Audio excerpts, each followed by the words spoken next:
মহিলা মোর্চার আজ সাংগঠনিক বৈঠকের আয়োজন করা হয় আগরতলা প্রদেশ বিজেপি কার্যালয়ে।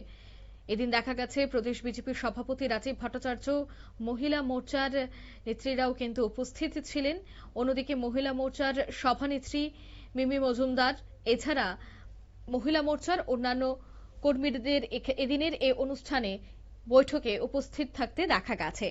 প্রথমেই দেখা যায় প্রদীপ জ্বালিয়ে অনুষ্ঠানটির সূচনা হয়।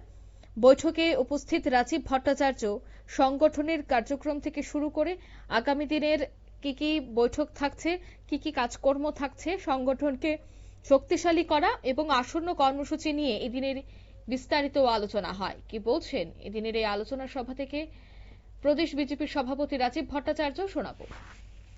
জনতা পার্টির সাংগঠনিক প্রক্রিয়া অনুযায়ী আমাদের 60টি মোর্চা রয়েছে। যুব মোর্চা, মহিলা মোর্চা, এসসি মোর্চা, এসটি মোর্চা, ওবিসি মোর্চা, মাইনরিটি মোর্চা, কিষাণ মোর্চা।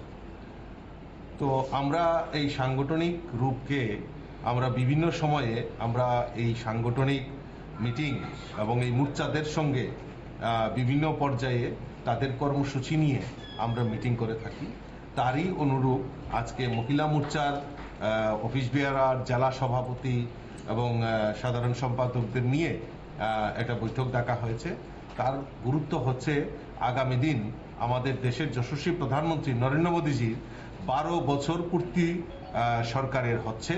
তো এই 12 বছরে মহিলাদের জন্য বিশেষ করে আমাদের মোদীজি এই জনকল্যাণমুখী কর্মসূচিগুলি বাস্তবায়ন করেছে, তা জনসমক্ষে তুলে ধরার জন্য এবং সাংগঠনিক ভিতকে আরো মজবুত করার জন্য আমরা আজকের এই বৈঠক এখানে ডাকা হয়েছে।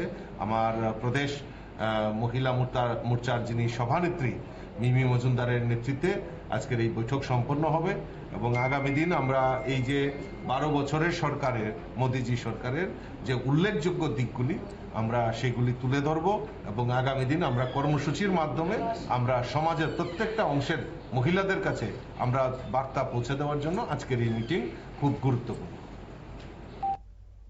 প্রধানমন্ত্রী নরেন্দ্র মোদীর 12 বছর সময়কালের পূর্তি উপলক্ষে বেশ কিছু কর্মসূচি রাখা হচ্ছে, আর তা নিয়ে হয় দিনের এই আলোচনা। আগামী দিনে কিভাবে এই কর্মসূচিগুলিকে বাস্তবায়িত করা হবে এবং মহিলাদের গুরুত্ব বা কতটা থাকবে সে বিষয়গুলি নিয়ে কিন্তু আজ হয় দীর্ঘ আলোচনা। নিয়ে নিচ্ছি ছোট একটি বিজ্ঞাপন বিরতির সঙ্গে থাকুন।